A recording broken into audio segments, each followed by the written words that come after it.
The day after his 14th birthday in July, Peter Pollock still had to do all his usual morning chores on his parents' ranch in Fishtail, Montana. Fishtail was in Stillwater County, in the foothills of the Beartooth Mountains, an hour from Billings, Montana. The closest mountain to them was Granite Peak, with an elevation of 12,807 feet, the highest mountain in Montana and the most challenging to climb. The town itself was at 4,466 feet and had a population of 478 people. Peter had grown up in Fishtail and loved his life there, except for his morning chores. He was a good-looking boy, tall for his age. He looked like his father, Pitt, with straight blonde hair and sky-blue eyes. His mother, Anne, was blonde, too, petite and fine-featured, and a stunning rider.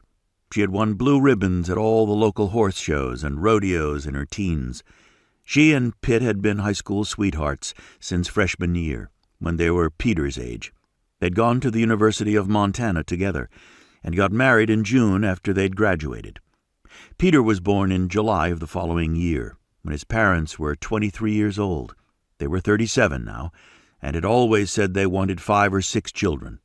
Anne was an only child and had wanted a big family, but she had never gotten pregnant again. They'd gone to see a specialist in Billings and another one in Denver. The doctors they saw marveled at the fact that they'd even managed to have Peter. A defect in Anne's fallopian tubes made it almost impossible to conceive, and she never had again.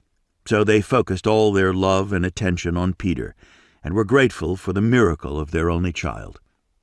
Pitt's paternal grandfather had founded the Pollock Ranch.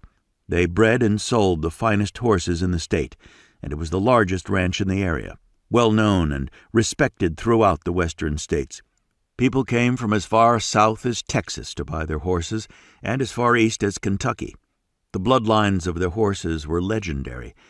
Pitt's father had run the ranch when his father died, and as an only child himself, Pitt had inherited it from his father when he died in an accident 10 years before. Pitt Pollock was one of the youngest, most successful ranchers in Montana. Anne had never even thought about that when she fell in love with him at 14. Her father had been everyone's favorite local vet, and he had taken Anne with him many times when he tended to the horses on the ranch. It had never dawned on either father that their children would fall in love, and when they did, their parents figured it wouldn't last. They were just kids when it all started.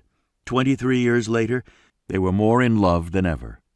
Anne worked side by side with Pitt in the office and was the chief financial officer. She had majored in business and economics and had a great head for finance.